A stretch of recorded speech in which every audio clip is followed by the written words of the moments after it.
Makanya orang-orang Eropa, orang-orang Amerika, mereka menganggap agama itu ya udah itu bagian yang privacy, nggak usah masuk ke perusahaan, nggak usah masuk ke negara dan seterusnya. Kegambar maksudnya di Indonesia enggak. Nah, makanya ini yang mau kita bahas, kita obrolin serius. Oke, dan kita bedah buku, nah ini bukunya. Ini judulnya plus bedah buku, ya. Tapi bukunya kemarin sebenarnya banyak, ya. Tapi kemarin juga karena memang kita banyak roadshow, jadi nggak bisa kita. Ya ada satu buku, mudah-mudahan nanti kalau berminat juga boleh pesan. Ya judulnya Indonesia, Cahaya untuk Indonesia, yang nulis namanya Endra Suhe. Ya sekarang lagi pakai mic, pegang mic nih. Bajunya warnanya biru ya, nama saya Kak Suhe, Endra Suhe. Ya bukunya full color, jadi memang didesain untuk anak-anak muda. Karena sekarang era Instagram, era TikTok, jadi kayaknya kalau nggak bergambar, nggak berwarna, nggak menarik ya. Nah, ada tanda tangannya, ini bukan punya saya. Ini daftar isinya 7 bab, jadi full colornya nanti. Terus kita bedah dulu sedikit ya. Nah, di bab 1 impian Indonesia adalah impian kita. Baru buka 1 bab langsung ketemu gambar. Ya. Di sini ada yang suka gambar nggak? Atau pinter bikin ilustrasi ada? Ada. Oh. Nah, lanjutkan. Yang pinter gambar nih serius nih. Saran saya kalau memang seneng gambar, karena sekarang eranya era ilustrasi, eranya gambar, bener nggak? Lanjutin aja. Kuliah ambil DKV. Tapi saya nggak tahu di Samarinda ada nggak? Ada nggak di Polnes ya, di seberang. Ada ya? Ada di Senpro. Politeknik kan masih ya? Iya. Berarti D3 ya? Udah 4 ya? Nah, bisa ambil tuh desain komunikasi visual. Nanti teman-teman bisa pakai gini. Ini yang garap juga anak DKV dari Jogja. Ya, kami bayar. Kalau teman-teman nanti buka bukunya hampir 50% isinya gambar-gambar. Ya, gambar. Buka lagi begini, terus nanti gambar lagi. Ya, gambar lagi. Gambar lagi, dan keren dia buatnya. Ya, untuk yang buat gambar ini kami bayar. Hampir 25 juta kami bayar orang tuh buat ilustrasi ini doang. Jadi kalau teman-teman suka gambar, kembangin, duitnya banyak. Ya, film-film animasi-animasi yang di Hollywood itu kan banyak ngambil orang Indonesia kan? Orang Indonesia itu aslinya pinter-pinter, bener nggak? Ya, pinter-pinter. Banyak penemuan-penemuan juga yang ditemuin sama orang-orang Indonesia. Orang Indonesia itu aslinya pinter-pinter. Ya, Sri Mulyani aja pernah jadi apa? Presiden ya, Bank Dunia ya. Nah, ternyata ada dari Semansa Samarinda yang kerja juga di sana ya. Wah, luar biasa nih berarti. Berarti kan orang hebat. Kita lanjut ya. Oke, teman-teman semua yang mau kita bahas, kita mau bicara tentang Indonesia. Kita semua warga negara Indonesia, betul? Kita cinta dengan Indonesia, betul? Indonesia bagian dari saya. Kata Barack Obama loh. Pernah dengar ya, dia pidato di UI, terus dia bilang Indonesia bagian dari saya. Sate, bakso, kalau kata dia kan? Pernah kan? Pernah. Dan dia suka itu loh, dia bilang. Obama loh. Memang Indonesia tuh ngangenin ya, luar biasa. Indonesia ini negara teramah nomor 1 di dunia. Paling ramah. Ya, teman-teman semua, Indonesia ini negara yang indah, negara yang besar, negara yang hebat.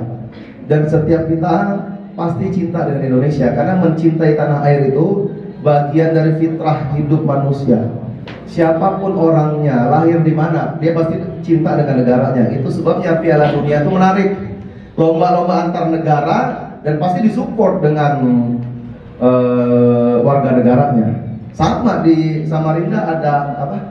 Kalau sepak bolanya Borneo FC. Pasti kalau Borneo tanding lawan Persija ya kalian bela Borneo dong. Walaupun barangkali ada juga anak Samarinda yang Jackmania atau apa kalau Aremania segala macam. Tapi identifikasinya pasti tetap ke Borneo ya. Teman-teman semua, saya mau kasih lihat. Ini yang ada tadi di buku ya. Jadi ilustrasi di sini, ilustrasi yang ada di buku. Ya Pak Jadi? Oke. Ada Bung Karno, Jota katanya ya. Nadiem Makarim, terus Nadio Asnawi. Teman-teman semua, ini orang, kalau kita kasih lihat ke orang Arab Saudi, mungkin mereka akan mengernyitkan dahi. Siapa tuh nggak kenal, bener nggak? Kita kasih lihat ke orang Rusia, kita kasih lihat ke orang Cina, nggak relate sama dia, nggak dapet emosionalnya. Tapi kalau dilihatin ke kita dapet. Ya, Bung Karno, presiden pertama Indonesia, kurang lebih 7 kali diasingkan, dibuang. Ke Sumatera Utara 2 kali, ke Bengkulu diasingkan juga. Di situ dia ketemu Fatmawati yang kemudian jadi istrinya. Pernah diasingkan ke Bangka, pernah diasingkan ke ND Flores. Di situ kemudian dia merumuskan Pancasila. Pernah dipenjara juga di Sukamiskin sebelum Indonesia merdeka. Kenapa? Karena Soekarno pinter, dia tahu dia enak dijajah, dia terus ajak orang-orang untuk memperjuangkan kemerdekaan Indonesia. Betul nggak? Betul. Nah, jasa dia itu yang kemudian bikin Indonesia berterima kasih. Sekarang jalan-jalan protokol, jalan-jalan utama semua provinsi yang ada di Indonesia ada Soekarno Hatta. Betul nggak? Betul. Nanti bisa jadi nanti kapan waktu ada jalan namanya Bintang Pratama. Karena dia punya jasa di Indonesia, betul nggak? Iya kan? Nanti kalian jalan, kalian udah berkarir, ada di Jepang, ada di Amerika, ada di Turki, ada di Korea Selatan, ada di mana-mana. Pulang ke Samarinda, lihat pas lewat kok ada jalan Bintang Pratama di kampung gue. Ya kan? Bisa jadi. Ternyata dia punya jasa, dia menemukan sesuatu gitu ya. Gitu, menemukan lampu yang tinggal teks dia bisa hidup tahan sampai yang gitu-gitu. Banyak hal. Gitu ya. Ada orang Indonesia yang baru menemukan, kalian pernah dengar nggak orang Indonesia dokter sekolahnya di Amerika, dia menemukan ada organ kecil di otak yang belum dikasih tahu namanya, dan akhirnya namanya itu dia yang namain. Orang Indonesia. Bintang Pratama namanya. Callback itu by the way namanya. Oke, baik. Ya, semua jalan protokol. Ada Soekarno Hattanya, Gelora Bung Karno, Bandara Soekarno-Hatta, bahkan di luar negeri ada jalan Soekarno, ada building namanya Soekarno. Ini Jota, orang Indonesia berkarir sampai ke Hollywood. Dia pernah main juga di Korea Selatan kan? Orang-orang Indonesia kagum sama Joe Taslim. Tadinya atlet, ya di FF juga ya. Pernah FF ya. Tadinya atlet kan? Tahu ya sejarah dia main film? Dia tuh tadinya atlet, cedera, lama main film, diterima. Pertama film dia tuh main sama apa yang di The Reds tuh, sebelum The Reds apa? The Reds kayaknya ya, yang up dia kan The Reds. Kemudian orang-orang ngelihat cara dia action keren, ditarik lah, kemana-mana. Dan bukan cameo loh, bukan cuma sekali tengok gitu terus hilang, enggak. Bener-bener main kan di Mortal Kombat as a Sub-Zero, main juga di Fast and Furious. Orang Indonesia bangga, ya kan? Dan betul-betul kelihatan gitu, Joe Taslim. Kenapa kan nggak dimasukin Agnes Monica? Ya karena dia mau terus sebelum nikah-nikah. Iya. Enggak. Jadi udah cowok semua dulu ya. Lanjut, kok serius banget ya namanya. Bintang. Lanjut. Nadiem Makarim, Menteri Pendidikan Indonesia, tapi dunia lebih mengenal Nadiem Makarim sebagai pengusaha paling inovatif se-Asia. Dari Nikkei Prize, pengusaha paling inovatif se-Asia. Se-Asia ini negara maju banyak, tetangga kita aja Singapura maju, kita belum. Tapi yang jadi pengusaha paling inovatif Nadiem Makarim, karena karya yang dia buat luar biasa. Nilai valuasi, value-nya perusahaannya Nadiem, Gojek itu teman-teman semua tahu ya, lebih tinggi daripada Garuda. Garuda itu di bawah Gojek loh. Gojek itu ojek, latar belakangnya ojek men. Dan dia nggak punya motornya, armada motor mobil bukan punya dia. Bener nggak? Orang daftar bawa dengan sukacita motornya sendiri, dicek-cek layak, mobil layak, bukan punya dia. Dan nilainya lebih tinggi daripada Garuda. Gila sih Nadiem, memang canggih tuh bocah. Boleh nggak kasih tepuk tangan buat Nadiem? Nadiem sama kiper kapten timnas, betul nggak? Bicara tentang olahraga itu memang kayak jadi identitas banget kan ya. Kita ketika olahraga itu bertanding tuh adrenalin naik, benar nggak? Gimana khasnya Indonesia? Bareng-bareng ya, 1, 2, 3. Indonesia. Hei, akhirnya gitu ya. Indonesia. Kurang kencang bro. Coba agak gemetar dulu lampu nih kalau bisa. Ya, Indonesia. Woi, gitu kan. Kalau bisa jilbabnya di depan tuh agak berkibar-kibar lah. Gitu ya. Indonesia. Wah. Katanya kalau mau ngerilis emosi banyak-banyak teriak. Di baskom tapi. Itu serius tuh, teknik merilis emosi. Ya. Kalau saya kuliah di psikologi, Pak Hari juga di psikologi. Jadi ini serius nih, kalau kalian lagi marah, daripada lagi marah kalau ngomong pasti salah, benar nggak? Jangan pernah membuat keputusan kalau lagi marah, pasti salah. Tahan aja, diam ke kamar mandi teriak. Wah, gitu. Jadi kalau ada barangkali ada kotoran bersisa kan agak bergetar, masuk takut. Ya kan nggak usah disiram. Nah kadang ada kayak gitu ya, bonus. Teman-teman semua kalau ada pertandingan sepak bola Indonesia lawan Malaysia, kita pasti berdoa yang menang Indonesia, karena kita bagian dari Indonesia. Malaysia aja. Indonesia lawan Vietnam, kita berdoa yang menang. Indonesia tanding masuk Piala Dunia, amin. Tanding lawan Argentina, kita berdoa yang menang. Indonesia bukan boleh. Kita berdoa yang menang Indonesia, tapi hati kita kayaknya sih yakin yang menang Argentina. Doanya ya Allah, nggak usah dibantai ya Allah. Gitu ya. Kenapa kita tetap berdoa untuk Indonesia? Karena kita bagian dari Indonesia. Seri aja pasti udah senangnya luar biasa. Ya teman-teman semua, kenapa? Karena kita bagian dari Indonesia. Sorry ya, suara ada habis. Karena ngomong terus dari kementerian. Lanjut. Kita bangga karena mereka bagian dari kita. Ya gini ya teman-teman semua, inilah hebatnya ber-Indonesia.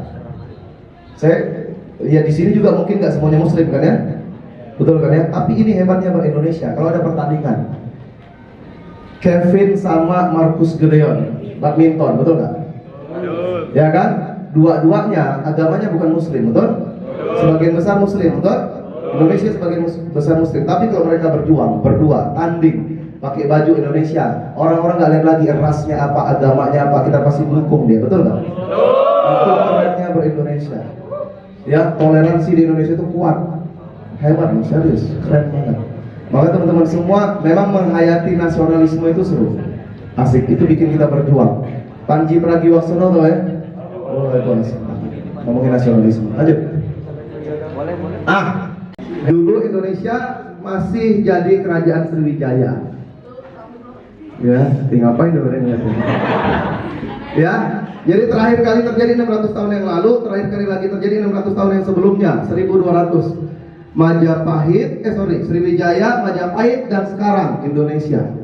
Jadi Indonesia ini sekarang sedang mengalami sesuatu yang besar, siklus per 600 tahun sekali. Siklus muter per 600 tahun sekali.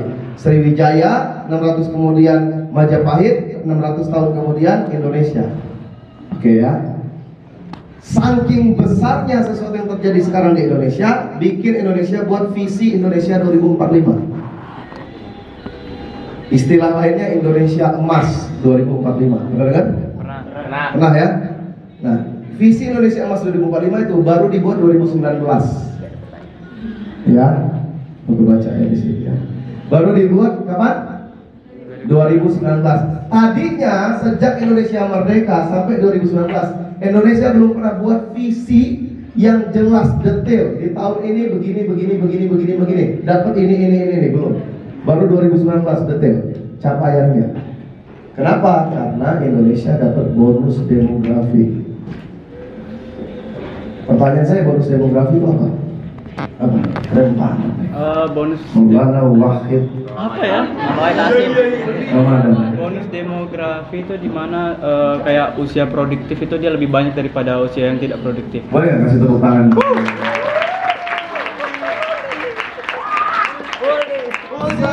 Samarinda dan Tenggarong, sekolah yang saya masukin ya. Baru dari Semansa ada yang bisa jawab.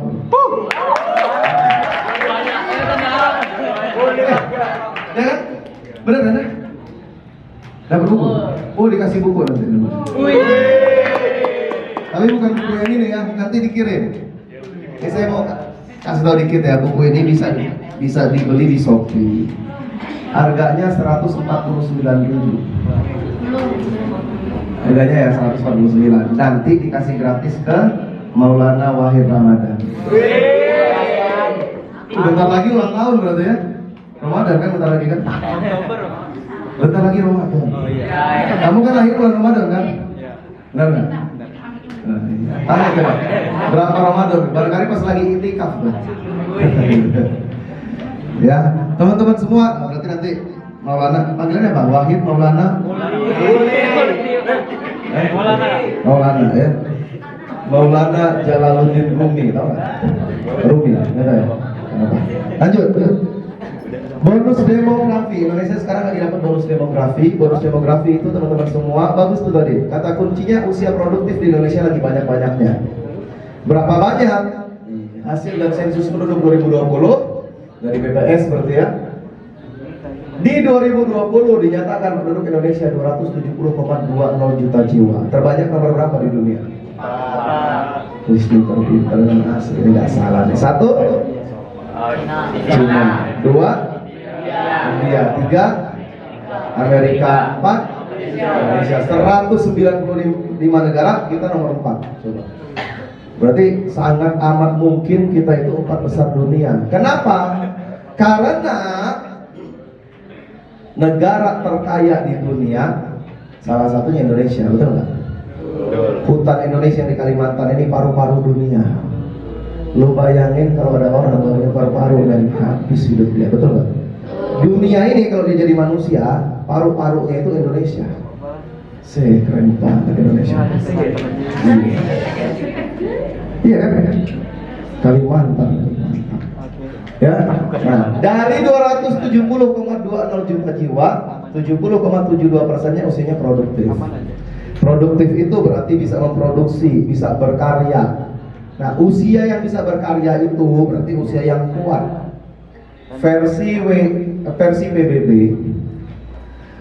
usia berapa kak yang produktif? 16 sampai 65 tahun. Tapi di Indonesia sekarang sebagian besar isinya anak-anak muda. Kata Forbes Magazine, tahu ya? Forbes tulisannya itu.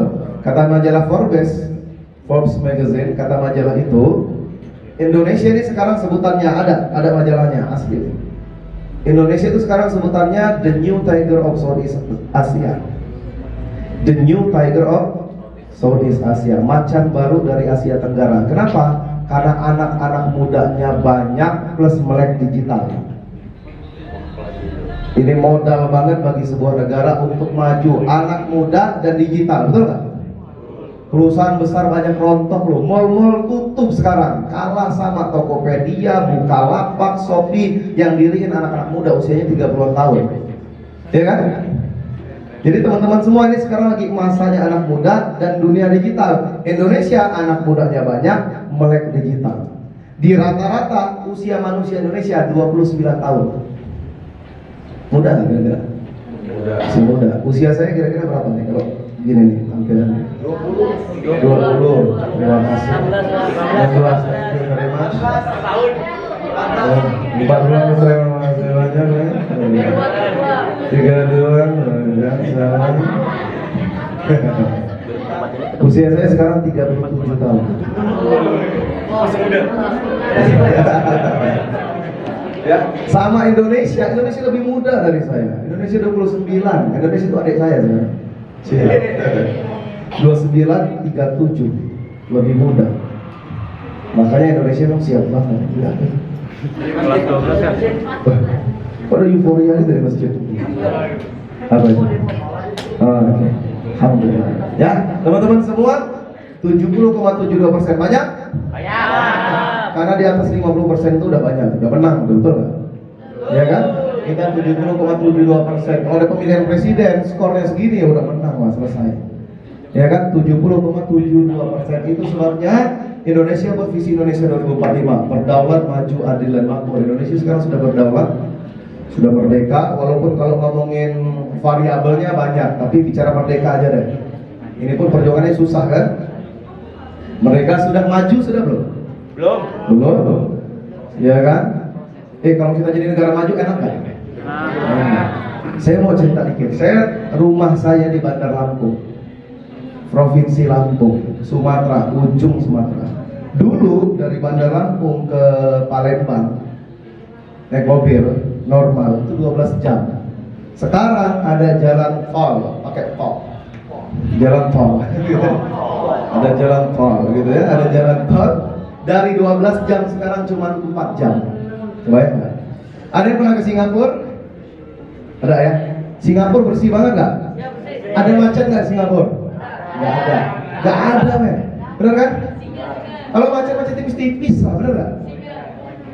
Ada singa gitu. Melihat Parknya. Kasusnya ke sono waduh bersih banget. Boleh ngeludah nggak di Singapura?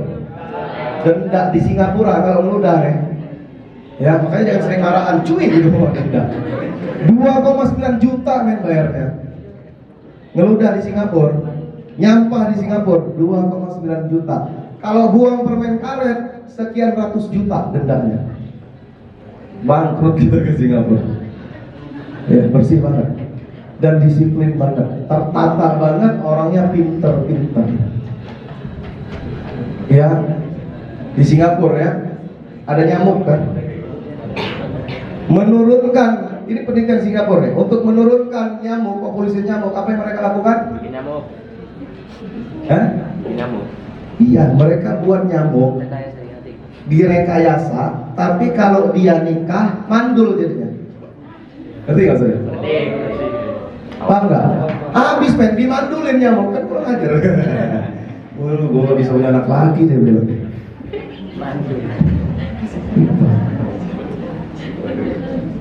Rekayasa. Kok jadi gini nih obrolan kita? Ada apa dengan mandul ya?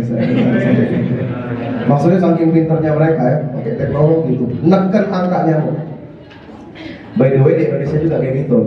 Ada dokter dari Jogja, udah buat kayak gitu, dia dapat penghargaan tingkat internasional, berhasil menurunkan angka DBD pakai teknologi yang tadi.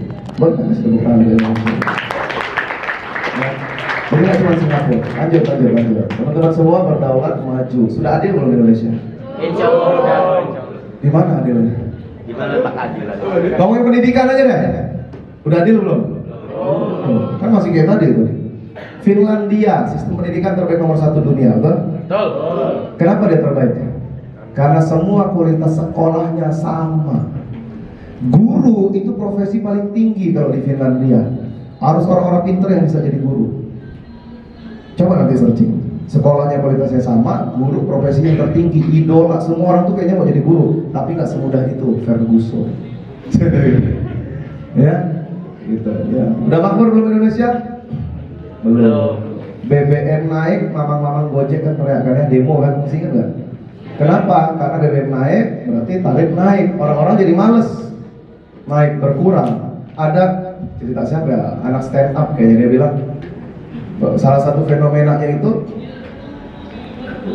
kasihan si mamang Gojek itu, dia bilang. Soalnya mereka kerja, tapi hasilnya itu cukup untuk mereka makan aja. Untuk mereka ya, untuk dianya. Jadi nggak cukup untuk bawa pulang ke rumah. Nah, mudah-mudahan sekarang udah oke lagi harganya. Tapi dulu sempat kayak gitu pas BBM naik ya. Minyak goreng naik. Ya kan sempat kan ya? Ibu-ibu menjerit kan ya? Mereka dulu ngelihat kalau minyak goreng itu yang dilihat logo halal ya. Jadi lagi jadi mahal, berubah. Seliwer matanya langsung. Yang dari halal jadi mahal ya jadinya. Gitu, teman-teman semua kita perlu makmur sekarang. Makanya Indonesia serius banget, fokus nomor 1 pembangunan SDM dan penguasaan iptek, pembangunan ekonomi berkelanjutan, pemerataan pembangunan pertahanan nasional, tata kelola pemerintahan. Nomor 1-nya pembangunan SDM dan penguasaan iptek. Dan ini jadi fokus utama kita. Makanya diturunkan ke Kementerian Pendidikan untuk garap ini SDM iptek. Dan harusnya info ini sudah masuk semua ke sekolah-sekolah. Tapi kami turun ke sekolah-sekolah, dirancangnya dari 2019 loh. Kami turun ke sekolah-sekolah, banyak yang belum tahu bonus demografinya aja belum. Gimana spiritnya mau nyampe, coba big Y-nya aja belum. Ya.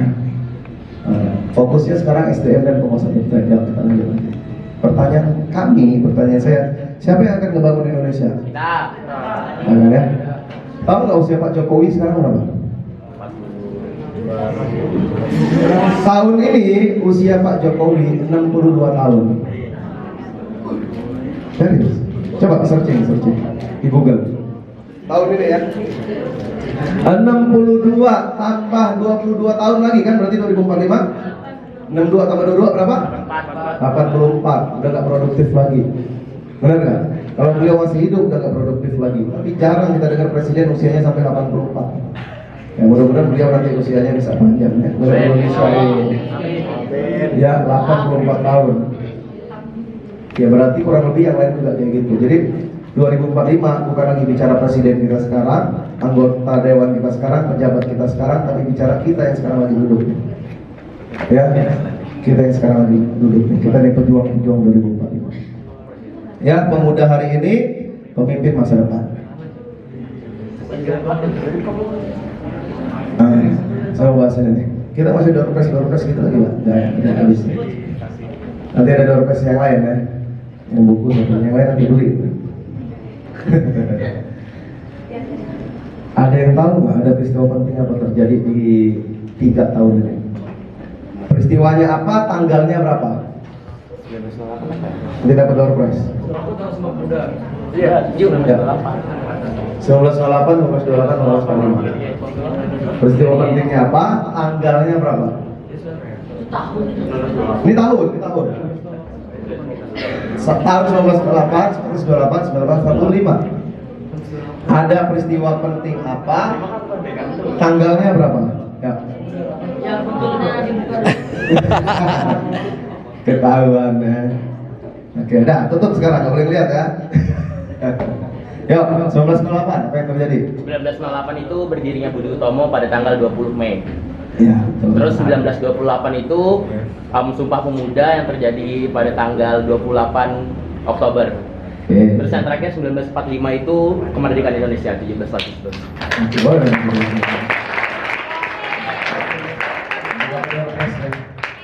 Nah, piring cantik. Nggak tahu ya nanti dari ini alumni kalian kan ya Pak Hari. Teman-teman semua lihat ya, ini 3 peristiwa penting terjadi di Indonesia. Yang pasti penting, kenapa? Karena setiap tahun kita peringatin, betul nggak? 1998 20 Mei 1998 berdiri Budi Utomo yang mendirikan pelajar-pelajar aktivis yang sekolah di Stovia, sekolah kedokteran Jawa di Batavia. Yang sekolah ini sekarang jadi Fakultas Kedokteran UI Stovia itu. Tapi dulu mereka masih sekolah, belum jadi universitas. Jadi awal berdiri itu masih sekolah. Ya sekarang sudah jadi, kemudian jadi universitas. Dan sekarang sudah jadi Fakultas Kedokteran UI. Mereka ketemu sama kakak tingkatnya, ini kayak sekarang lah Pak Hari ini datang. Si kakak tingkatnya ini kemudian juga akhirnya diakui juga jadi pahlawan. Padahal peran dia itu cuma datang ngobrol, men gua resah dia bilang. Gua sekarang jadi dokter, gua mau bantu orang-orang. Kasihan loh masyarakat di bawah itu. Mereka tuh tersiksa, mereka tuh banyak mengeluh begini. Belanda itu nggak bener sama kita. Kita harus bangkit. Dia bilang kayak gitu. Kita yang punya asli Indonesia ini, kita yang punya. Tanah ini nih kita yang punya. Kita harus bangkit. Ya. Terus dia bilang, saya mau buat program beasiswa pelajar, yuk jalanin yuk. Gitu. Supaya belajar itu bukan cuma orang-orang kaya, orang-orang miskin juga bisa sekolah. Kita kasih beasiswa. Dia bilang kayak gitu. Saya udah nyoba ketemu sama orang-orang kaya, saya ketemu sama pejabat-pejabat, mentah men, nggak kena katanya. Kayaknya kita bisa. Kan masih anak-anak muda kan idealis kan. Dan akhirnya berdiri Budi Utomo 20 Mei 1908. Dan berdirinya Budi Utomo jadi simbol kebangkitan nasional. Setiap tahun kita peringatin kan 20 Mei Hari Kebangkitan Nasional, itu adalah hari lahirnya Budi Utomo. 1928 Oktober 1928. Sebelumnya di 1926 kalau nggak salah ya, kongres pertamanya, lanjut kongres kedua 28 Oktobernya itu hari kedua kalau nggak salah. Kemudian ikrar Sumpah Pemuda. Satu nusa, satu bangsa, satu bahasa, kurang lebih kayak gitulah ya. Dan itu jadi simbol persatuan Indonesia. Setiap tahun kita peringati 28 Oktober Hari Sumpah Pemuda, simbol persatuan Indonesia. 1945 Indonesia merdeka. Yang gerak awal tuh anak-anak muda, betul nggak? Soekarno tuh masih diajak ngobrol sama orang Jepang di Vietnam. Soekarno, Hatta masih diajak ngobrol. Anak-anak muda di Indonesia udah dapat info Hiroshima Nagasaki hancur lebur dibom sama Amerika, dan mereka sudah menyerang dengan sekutu.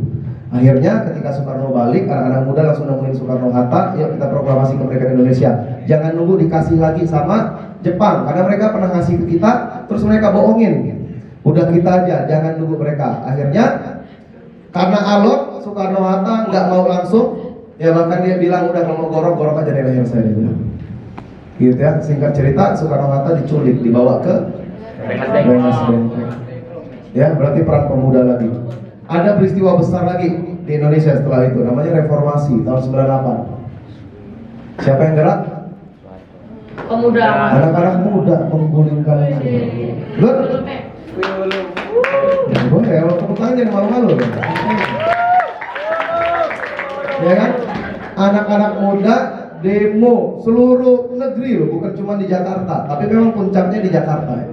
Demo di gedung Senayan, Jakarta. Maka teman-teman semua berarti bicara Indonesia itu memang bicara pemuda. Sekarang Indonesia manggil lagi anak-anak mudanya. Woi, gua ini bentar lagi mau jaya nih. Ayo dong gerak.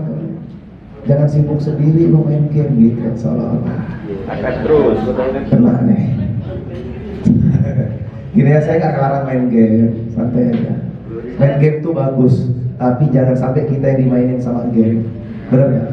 Betul. Gini ya, ini konsep hidup nih. Ada karir, ada hiburan, betul nggak?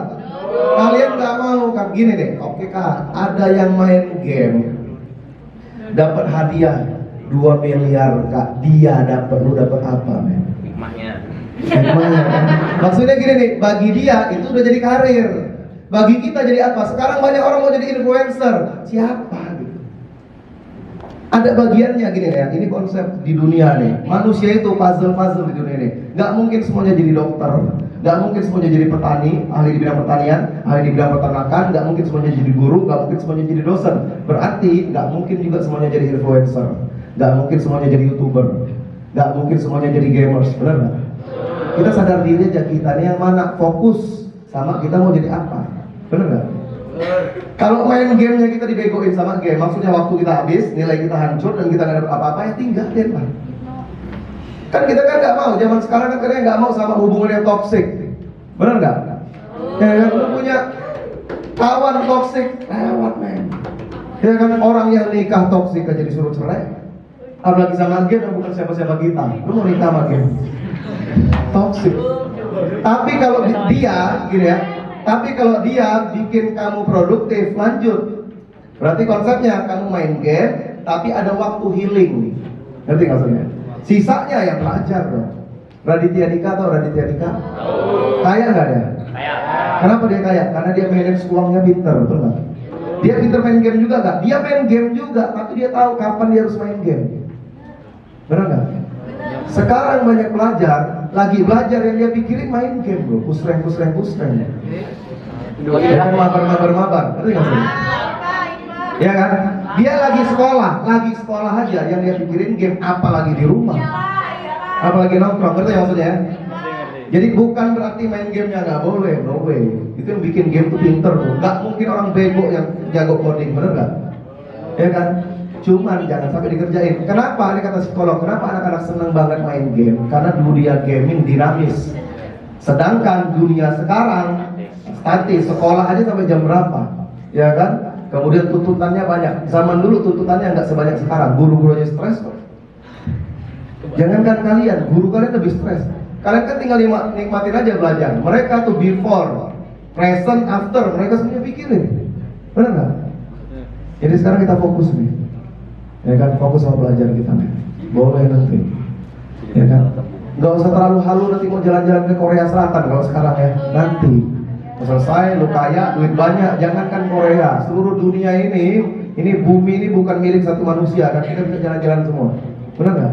Tinggal ngurus banyak duit, jalan-jalan. Ya kan? Apalagi yang cowok-cowok ya, katanya kemapanan bisa mengalahkan ketampanan.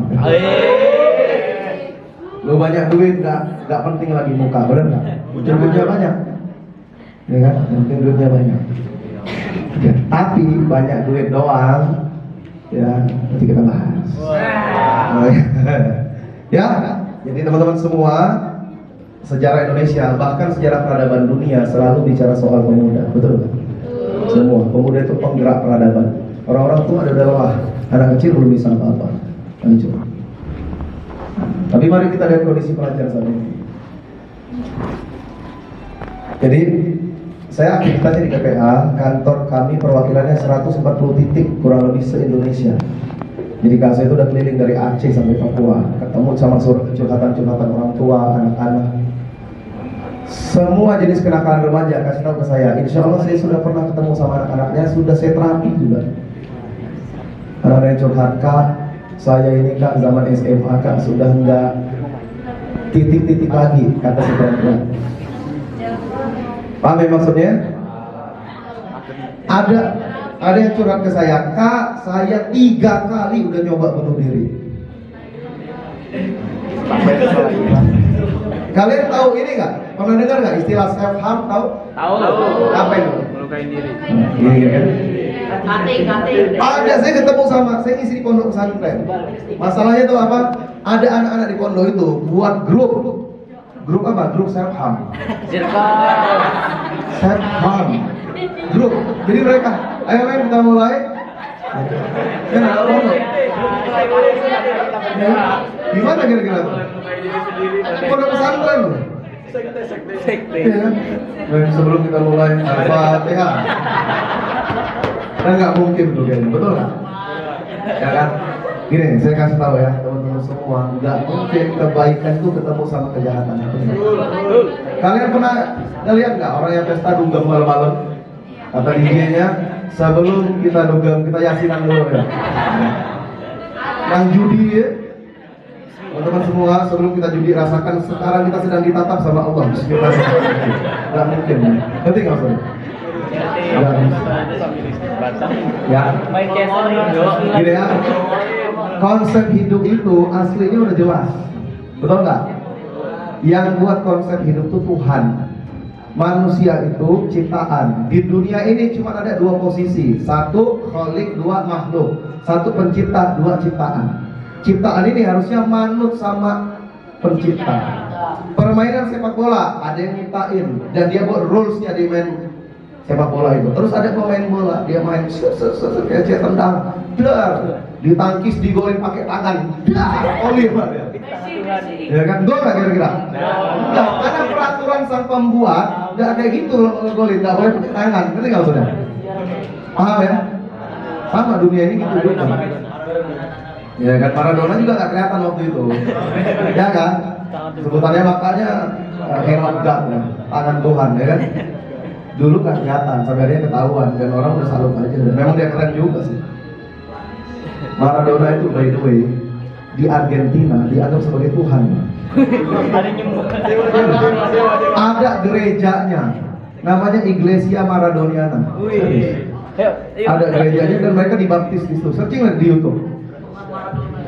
Serius. Jadi gini nih, ini konsepnya. Kalau kita suka sama sesuatu, ya, kalau kita suka sama sesuatu nggak pakai konsep, kita diperbudak sama sesuatu itu. Kim Jong Hyun, ya kan, Jong Hyun tahu ya? Ya tahu. Udah mati kan itu kan?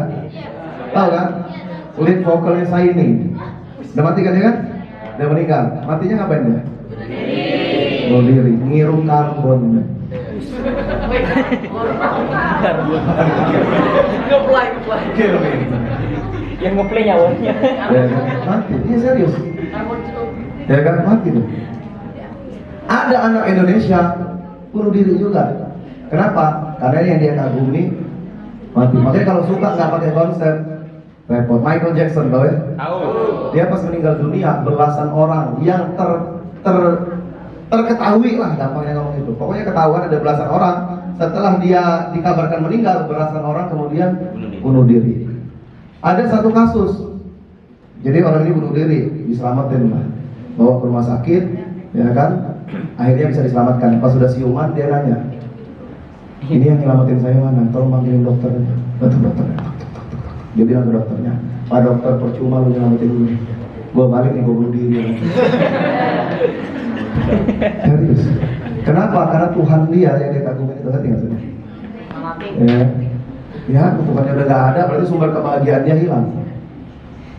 Ya, kita lanjut jadi serius ini ngobrol lagi. Lanjut nih. Apa cuman gue? Ya, nih. Pelajar Indonesia sekarang gini nggak? Bujur. Iya kan? Betul.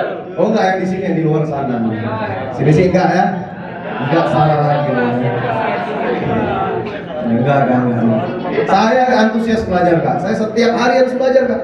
Saya itu kalau harus hari Minggu saya panas dingin Kak. Sakau maunya belajar. Saya ketagihan Kak. Saya edik banget sama belajar tuh Kak. Kalau guru masuk tuh masih seneng banget tuh. Apalagi Bu ya? Kalau bisa kan nggak usah pakai istirahat, saya sekolah aja Kak. Salah. Satir banget ya. Teman-teman semua deh. Masuk sekolah lagi hari Senin ya. Tas tuh kayaknya lebih berat kan? Tas berat kayak kura-kura, masuk sekolah kayak kura-kura, di kelas jadi koala, pulang sekolah baru sehat walafiat jadi cita. Ya kan, jadi ininya siapa? Ya, gitu. Siapa sih gini-gini? Udah hilang ya sekarang ya? Raw. Siapa itu ya? Yang ini? Kamu nanya kan? Alif. Alif. Nanti kita bahas konsep itu ya. Dan pendekatan psikologis. Pokoknya banyak anak muda sekarang, ini serius ya, dibegoin sama sosmed, serius banget. Serius sama game, sama habis. Yang nanti nyeselnya pas sudah tua. Ya, di sekolah malas belajar, di rumah apalagi kerjaan PR, kerjaan tugas. Malah bukan PR tuh, PS tuh, kerjaan sekolah tuh. Ya kan? Mau disupport sama kopi espresso versi kental, setengah gelas kurang, nggak ngefek men. Ngantuk aja tuh kawan. Ya kan? Kenapa? Karena bukan ya kita nggak suka soalnya. Benar nggak? Ya kan? Kalau kita masuk sekolah, saat-saat yang kita nanti itu apa? Istirahat kan ya? Jam sekolah terakhir 10 menit terakhir tuh guru ngomong kayak slow-mo kan? Lama banget kayaknya, benar nggak? Benar. Semangat banget gitu ya. Ya kan? Pelajaran yang paling disenengin anak-anak di sekolah pelajaran apa? Iya, matematika. Serius. Lu keren-keren. Kalau saya dulu nih saya ini kan kalau istri kan aktif ini anak pintar ya. Saya dulu pelajaran paling saya suka tuh pelajaran olahraga. Kenapa? Karena sama dengan tidak belajar. Atau pelajaran yang gurunya nggak masuk ya kan? Dapat puas sendiri kan ya. Yang ujian, selebrasi. Senang banget. Ya kan? Kalau belajar ujian, wah senang banget. Sekalian ujian, nyontek. Ya, lanjut.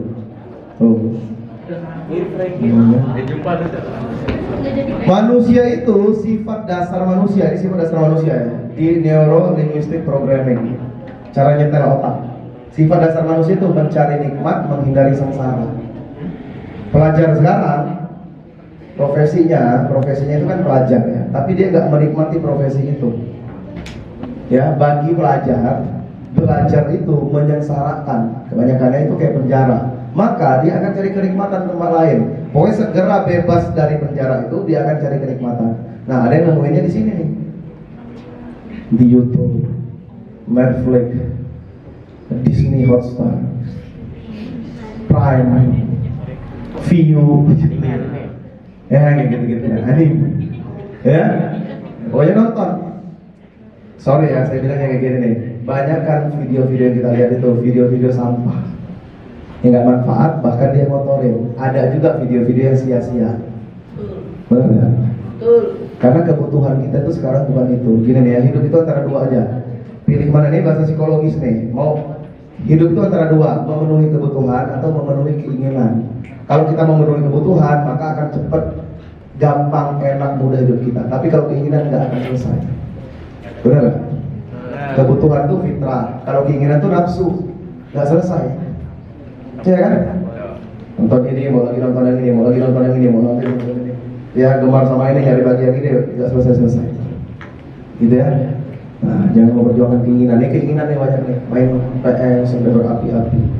Saya ngisi di Kota Baru, Kalimantan juga kan ya. Saya nanya siapa yang semalam sebelum tidur nggak baca doa? Pada tangan rame kan ya. Ada berapa nggak angkat tangan? Kenapa sih bilang? Kelupaan kak? Kenapa? Ketiduran kak? Kenapa? Saya nggak tidur kak. Serius. Kenapa? Karena sama orang tuanya Senin sampai Jumat nggak boleh pegang HP. Sabtu Minggu boleh, ya udah. Akhirnya Sabtu Minggu itu dia nggak tidur sampai segitu. Ya, di Purwakarta saya ketemu sama anak yang curhat ayahnya ke saya. Biasanya curhat ibu-ibu ya, ini ayahnya. Kak, anak saya itu kak SMP-nya di pondok pesantren, lepas SMP sekolah umum masuk SMK. Ketemu sama HP, tadinya habitnya kan udah kebentuk.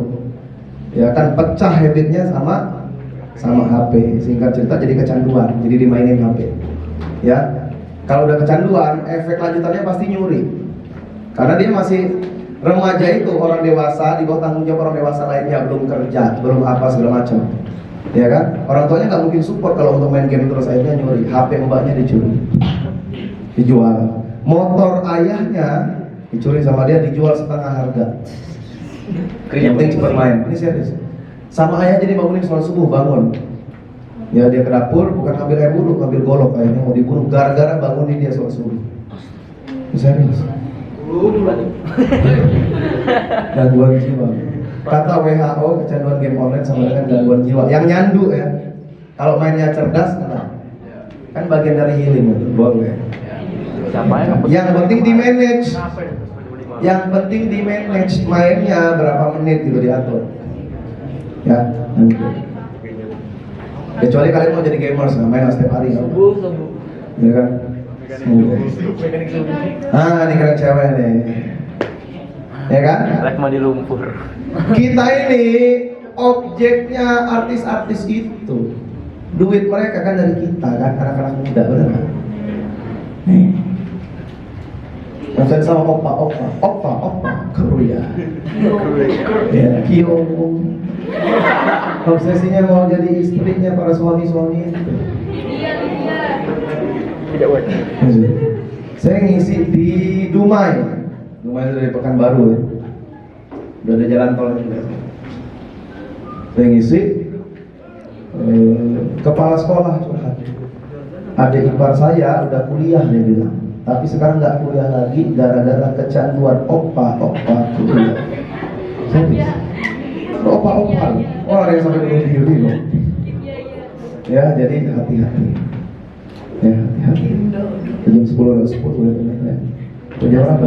Setengah 11 kan? Setengah 11 ya, masih makan. Kita cepetin aja ya. Ada juga yang ini nih. Ini juga bahaya nih.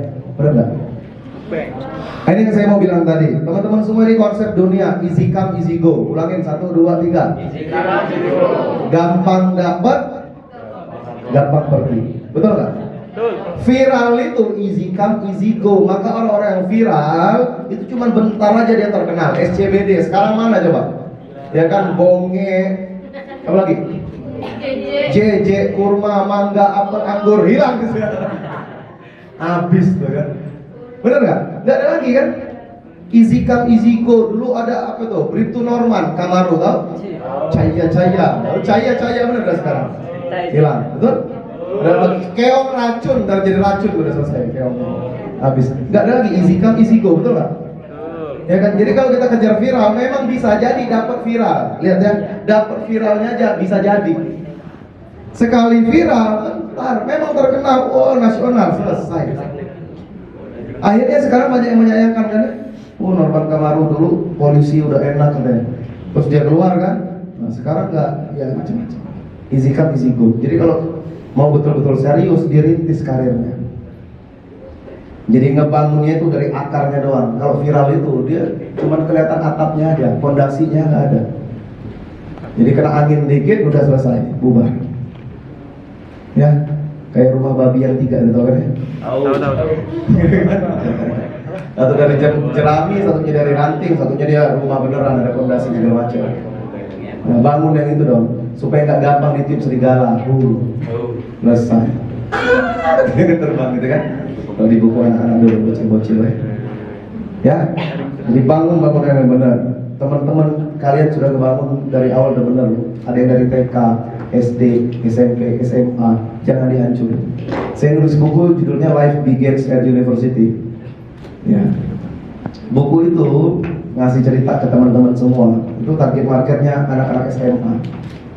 Untuk kuliah itu bukan nilai dari kelas 12. Kalau dulu dari 12, kalau sekarang dari kelas 10 kan 10, 11, 12, bahkan sebenarnya dari SMP persiapannya itu. Ya, life begins at university. Kenapa saya bilang life begins at university? Karena at elementary, secondary, high school itu nggak nentuin masa depan jadi apa. Betul nggak? Lulus SD, kalian lulus SD, masa depan belum ketahuan.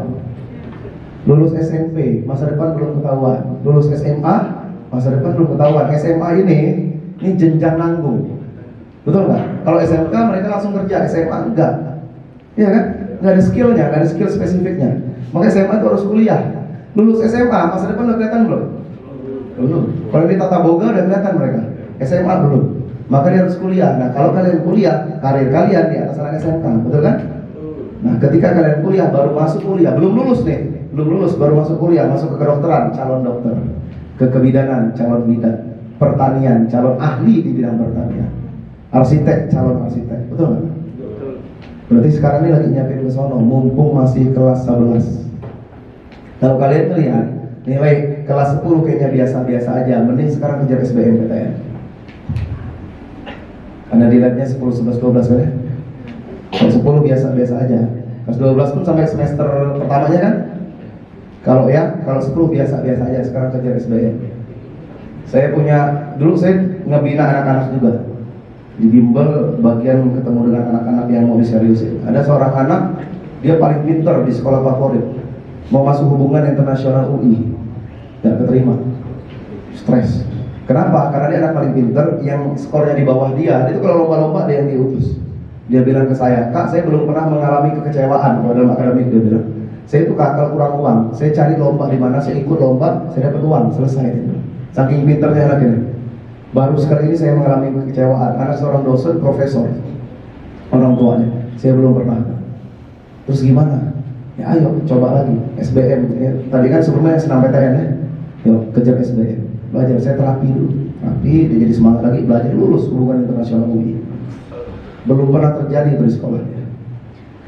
Jadi teman-teman semua tuh, kita kalau nggak trust sama diri kita, siapa lagi yang mau trust coba? Bener kan? Apa sih masalah anak-anak pelajar sekarang? Nggak trust sama dirinya, setuju nggak?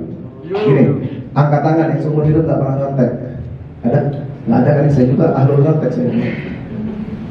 Ya, kenapa kita nyontek? Kita nggak trust sama diri kita kan? Nah itu diubah, mumpung sekarang nih. Ya, mumpung sekarang masih kelas 11. Bentar lagi loh. Kalau yang SMP sih ngomongnya masih agak enak, agak panjang kan? SMA, bentar lagi. Kumpulin aja buku-buku SBM, belajar dari sekarang, Kalau bisa jangan yang 5 tahunan, cari 10 tahun, 15 tahun. Saya dulu sempat dapat sampai yang 20 tahun loh. Karena soal-soal SBM itu kan berulang, gitu aja. Lihat aja polanya. Oh nanti berarti yang keluarnya kurang lebih gini. Dan soal UN sama, sekarang nggak ada UN lagi, ya kan? Dan soal-soal sekolah sama SBM beda, dia kan lebih berat ya. Ya, lebih seriusin lagi supaya bisa masuk ke sekolah terbaik, kampus terbaik. Ya, kalau bisa di luar negeri. Tuh mau di Ayunda ya. Asal banget tuh aja. Bingung dia. Harvard University atau Stanford University. Ya kan? Saya mau masuk mana ya tadi bilang? Harvard atau Stanford ya, buset. Dan itu dua-duanya terbaik sedunia loh. Di Indonesia ini yang grade paling tertinggi di Indonesia urutan 70-an sedunia. Dia bingung milih dari 3 besar kan itu kan, Harvard dan Stanford itu ya. Bingung gitu antara 2 kampus terbaik. Enak kejar lah. Ya, dan dia senang sekolah dan dia senang ujian dia bilang. Pas dia ngomong sama Mbak Nana kan, dia pernah ngobrol kan, sama-sama mereka tuh senang sekolah, senang ujian. Kok bisa kayak gitu? Kenapa? Karena habit ngebaca di rumahnya ada, ya kan? Orang tuanya mantap. Dan nggak usah berpikir untuk ganti orang tua soalnya. Ya kan? Generasimu nanti bisa. Kita nanti buat anak-anak kita suka baca. Lanjut ya. Jadi yang kayak gini-gini lewat lah. Ya, kenapa sih ada anak kena ke kenakalan remaja? Karena dia nggak disibukkan dengan aktivitas inti, prioritas inti hidup mereka. Gitu. Nah, kan gini kan ya? Lalu. Ya kan, buzur lagi. Bohong kan? Bohong. Oke, teman-teman semua, kenapa ini terjadi? Karena kita ngejar sesuatu yang bukan profesi inti. Kita nggak pakar memang di situ. Maka jadi gampang insecure. Ya, akhirnya kayak gini nih. Kemarin kami baru dari lapas anak di Tenggarong, lapas anak Samarinda. Ya kayak gitu lah, nggak usah dibahas ya, nanti panjang. Karena waktu kita terbatas kan. 12 menit lagi. Kata para pahlawan bangsa, aku titipkan bangsa ini kepada kalian. Apa kata anak-anak muda? Iya bang. Taruh situ aja. Tanggung, lagi nyerang ini. Lagi war nih, wah penting nih. Betul. Ya, teman-teman semua, ayolah, ya kan, prioritas intinya yang mana nih? Ada ulum di situ. Ya. Iya. Jadi nasihat yang paling bijak untuk anak-anak muda sekarang ini kalau mau dicatat, ya di kepala kalian ingat baik-baik, tolong bedakan mana yang menikmati hari ini dan menghancurkan masa depan. Nyesel itu selalu di belakang kan ya. Kalau di depan namanya bukan penyesalan, ya pendaftaran. Mending daftar sekarang jadi orang sukses, betul? Daftar jadi orang sukses. Saya mau nanti kalau ada konferensi saya duduk paling depan menerima penghargaan. From Indonesia, Bintang Pratama. Ya kan? Diundang kalian speech di PBB kan asik. Benar nggak? Ya kan? Ada orang dari Indonesia begini speech di PBB. Diundang orang keliling-keliling dunia. Bisa men. Benar nggak? Ya kan, orang-orang hebat itu kita belajar dari presiden kita. Beda banget Pak Jokowi sama presiden sebelumnya kan, bukan dari TNI, nggak gagah luar biasa, ya kan? Tapi dia bisa memimpin Indonesia 2 kali loh. Benar nggak? Ya kan, berarti kita juga bisa. Yang penting isi kepala gitu. Yang penting ada isinya. Lanjut ya. Dari isi kantong juga boleh. Nih. Indonesia kita ya, anak-anaknya nggak senang sekolah, senangnya nge-game, opa-opa, ke kafe. Namanya kan sekarang kafe kan ya, nongkrong, pokoknya di mana ada wifi di situ kehidupanku berada. Ya kan? Akhirnya minat baca rendah. Kenapa? Karena kita lebih senangnya menghibur diri kita, keinginan bukan kebutuhan, betul nggak? Keinginan kita itu inginnya ini, pokoknya senang-senang. Gitu. Padahal dalam kesenangan tidak ada ketenangan. Senang sama tenang itu beda. Tenang itu ini urusan hati. Hati itu berarti kebutuhan. Ya. Nah, makanya minat baca kita rendah. Coba lihat, ada survei dari World Most Literate Nation 2016, 61 negara yang disurvei, kita urutan. Nih.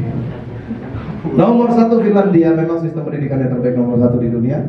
10 Belanda pernah jajah kita dari dulu, by the way. Indonesia urutan 60 prestasi. 2 besar dari bawah. Ya kan? 2 besar dari bawah. Yang bikin miris, perpustakaan Indonesia versi perpustakaan nasional terbanyak nomor 2 di dunia. Perpustakaan yang terbanyak nomor 2, minat bacanya terendah nomor 2 dari bawah. Ya. Kenapa kayak gitu? Karena kita nggak concern. Makanya Najwa Shihab itu pernah jadi duta baca nasional kan, supaya nge-up gitu minat baca kita. Ya, jadi ayolah sekarang ya banyak baca buku, banyak baca buku untuk isi, gitu kan? Baca bahkan kalau dalam, ini sorry ya kalau teman-teman ada yang suka baca novel, cerpen, apa lagi? Komik. Nah, komik itu bagus tapi untuk healing. Yang banyakin itu ngebaca yang untuk sini. Makanya baiknya anak SMA sekarang sudah tahu kuliahnya mau di mana. Jadi harus banyak baca ya. Datanya 87% mahasiswa salah jurusan. Baik, termasuk saya yang ngomong di depan. Saya dulu pertama kali masuk kuliah teknik kimia. Aduh nggak cocok ya. Saat kuliah lagi psikologi, jauh banget dari IPA ke IPS. Benar nggak? STAN itu jurusan IPA apa IPS? STAN, akuntansi, IPS kan? Tapi yang kuliah di STAN, cek ada nggak yang IPS? Dikit. Nah, di STAN itu sebenarnya berarti jurusan IPA ya. Kalau yang hitung-hitung ya. Teman-teman semua tuh harus tahu sekarang mau kuliah di mana.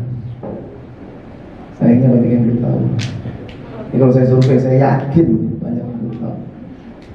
Gimana caranya Kak biar tahu? Ngobrol, konsultasi, cerita, supaya kita nggak ngawang-ngawang, jalannya nggak kayak zombie, tahu tujuan. Kalau zombie kan nggak ngerti kan, yang penting bawa darah. Keren tuh busan. Terus tahu nih, kita ini jalan mau ngapain? Lanjut. Ya. Gimana cara membangun pemuda Indonesia? 7 menit lagi, 7 menit lagi. Gimana cara membangunnya? Indonesia lagi bangun pemuda. Pemudanya sekarang banyak lagi tidur. Kan sebutan Indonesia dulu macan Asia yang sedang tertidur kan. Padahal versi dunia katanya Indonesia itu the new tiger of Southeast Asia. Gitu, kenapa? Karena memang ada macan barunya nih, anak-anak mudanya sekarang yang beda. Orang tua zaman dulu mikirnya beda sama kita. Kita mikirnya versi sosial media. Teman-teman semua gimana cara ngebangunnya? Minat bacanya rendah, belajarnya susah, hobinya menghibur diri. Gimana cara ngebangunnya? Lihat bendera ini ya. Bendera negara mana nih? Korea, Jepang. Kita sama-sama sepakat dua negara ini negara maju, betul? Tapi tahu nggak dua negara ini pernah jadi negara miskin? Bahkan Jepang lebih parah lagi, miskin dan mulainya dari minus. Karena Hiroshima Nagasaki itu termasuk pusat ekonomi mereka kan? Dari hancur lebur. Efek radiasinya lama, benar nggak? Tapi gini, Jepang ini 1950 dapat bonus demografi. Lihat ya, that's the point. Jadi inti saya datang ke sini, saya cuma mau ngasih tahu, hey, ada bonus demografi ini. Ya, God's code, jadi kode dari Allah untuk kita, serius. Gitu. Kalau kita mau bangun lagi negara kita ini saat yang lagi paling tepatnya. Mereka 1950 dapat bonus demografi, dioptimalkan 20 tahun kemudian sudah jadi negara maju. Dari negara yang hancur loh, 20 tahun kemudian. Ya, tahun 90-an Jepang itu sudah pegang dunia. Ekonomi Jepang terkuat 3 besar dunia, Amerika, Rusia, Jepang. Jepang dari hancur lebur. Kenapa? Karena minat bacanya tinggi. Ngebaca itu sudah jadi budaya di Jepang. Jadi kalau ada ilmu baru cepat keserap. Ya kan? Indonesia juga kayak gitu. Tapi nggak semua sayangnya. Orang-orang sekelas Nadiem Makarim, mau di Ajunda dan seterusnya itu, ya mereka jadi kasta minoritas kan. Harus kita banyakin. Ya. Korea Selatan juga negara maju kan? Pernah jadi negara miskin. Dulu mereka tuh Korea doang, pecah kan? Jadi Korea Selatan dengan Korea Utara. Yang maju Korea Selatan. Kenapa? Dia dapat bonus demografi 1970-an. Dioptimalin, 20 tahun kemudian jadi negara maju. Tapi dua negara ini punya PR. Apa PR-nya? PR terbesar, terparah, dan ini urusan umat manusia.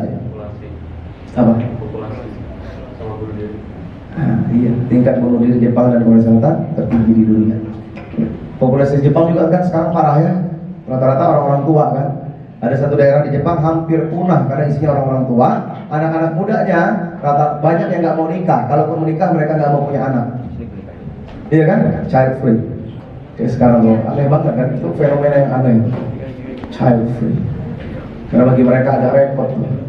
Ya kan? Nanti dengerin suara tangisan anak-anak. Kalau nanti muka keriput nggak bisa botox, ya.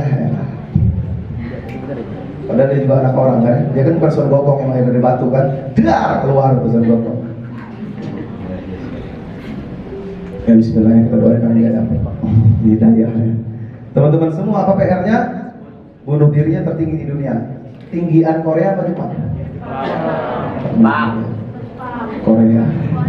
Korea urusan 3 ini. Korea itu parah loh, ada tempat favorit bunuh diri, ada layanan bunuh diri. Parah. Serius, layanan bunuh diri itu tinggal calling aja. Ya kan, parah. Ya, berarti jangan kesini nih. Ya kan? Rawan depresi, bunuh diri di Sungai Han. Ya Sungai Han itu tempat favorit bunuh diri loh, by the way. Ya kan? Kayaknya keren gitu ya.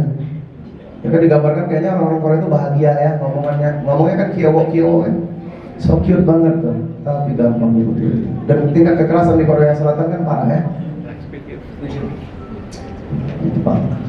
Berarti solusinya gimana? Nih, yang kita bicara Indonesia nih. Indonesia itu punya dasar negara. Dasar negaranya Pancasila. Sila pertama ketuhanan yang Maha Esa.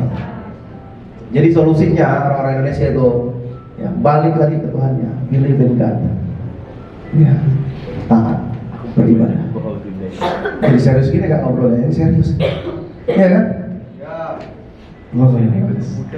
Karena yang bertuhan yang kuat. Ya. Ini saya Muslim, jadi saya bicara tentang peradaban Islam. Teman-teman semua, peradaban Islam itu bertahan 1330 tahun. Dari zaman Rasulullah runtuhnya di Turki Utsmani 1330 tahun. Lama. Dan pernah berada pada masa kejayaannya itu peradaban Islam itu ini diakui dunia. Hillary Clinton ngomong, ya Prince William ngomong, warisan peradaban Islam itu mewarisi peradaban dunia. Tapi kalau dibahas ini panjang, waktu kita terbatas. Kemerdekaan Indonesia teman-teman semua rahmat Allah yang Maha Kuasa dan keinginan luhur, bukan karena jadi Indonesia mereka bukan karena Bang Runcing, tapi ini dan bukan saya ngomong pembukaan Undang-Undang Dasar 1945 dalam Al-Quran, ya saya Muslim, beriman bertakwa berkah. Lanjut. Indonesia merdeka 17 Agustus 1945 bulan Ramadan. Mana tadi? Ramadan. Oh, indah ya nih. Ya kan? 17 Agustus 9 Ramadan. Setelah proklamasi kemerdekaan Indonesia ada fotonya. Doa. Sama kayak kita upacara kan ada doa. Ya kan? Walaupun doanya template ya. Ya juga manusia. Penting kan doa kan? Iya kan? Benar kan? Benar. Bung Tomo, Indonesia setiap tahun memperingati Hari Pahlawan dan itu disematkan ke Bung Tomo ya kan? Pidato dia berapi-api. Dia bilang apa? Andai tidak ada takdir, saya tidak tahu dengan cara membakar semangat pemuda melawan penjajah. Takbir. Ya. Sudirman 7 bulan gerilya. Indonesia itu hampir dipegang Belanda lagi loh. Dan dia udah ngelobi-lobi PBB kan, sampai akhirnya Haji Agus Salim, siapa? Intinya mereka ngelawan orang-orang Belanda di sini PBB dan akhirnya PBB memenangkan Indonesia kan. Dan Indonesia pernah juga hampir dicaplok pas Indonesia masih berada ibu kotanya di Yogyakarta. Tahu ya? Diserang sama Belanda, Soekarno-Hatta diculik dibawa ke Bangka. Sudirman gerilya. Gerilyanya Sudirman yang bikin Indonesia tetap diakui. Ya, rasanya apa? Jaga wudhu, sholat fardu tepat waktu, sholat tahajud. Habis yang waktunya. Maka yuk gabung ke pejuang berhati tenang Indonesia. Jadi harusnya anak-anak muda itu berjuang dan hatinya tenang. Orang-orang Amerika Barat, termasuk juga tadi Korea dan Jepang tadi, mereka berjuang nggak tenang. Tahu kenapa? Karena bagi mereka kesuksesan itu kalau bisa mendapatkan yang mereka inginkan, betul kan? Success is getting what you want. Kalau nggak get, ya udah berarti nggak sukses. Orang Indonesia nggak dapat, alhamdulillah, nggak dapat, alhamdulillah. Dan orang Indonesia kecelakaan, jatuh, kakinya luka, untung cuma luka. Tangan patah, untung cuma patah tangan, ya kan? Tangan patah, kaki patah, leher patah, untung masih hidup. Ya kan? Meninggal dunia, untung diketemuin. Benar nggak? Jasadnya ini. Ya, maka teman-teman semua, yuk serius kita berjuang untuk Indonesia. Ya, memang di dunia ini ada yang jadi generasi sampah, ada yang jadi generasi berkah. Itu dunia, karena memang Tuhan Allah ciptakan neraka dan surga, betul? Tapi kalau boleh pilih, janganlah pilih sampah, jadi berkahnya, betul nggak? Berkah itu artinya kebaikan yang bertambah-tambah, ziyadatul khair, kebaikan yang bertambah-tambah. Yuk, jadi generasi berkah. Berkah itu dimulainya dari sini. Kalau yang Islam dari ikro, dari ngebaca. Karena ilmu itu cahaya. Kalau nggak gelap kita men. Ya, itu aja teman-teman semua. Barakallahu fikum, uhibbukum fillah. Saya cinta teman-teman semua karena Allah. Assalamualaikum warahmatullahi wabarakatuh.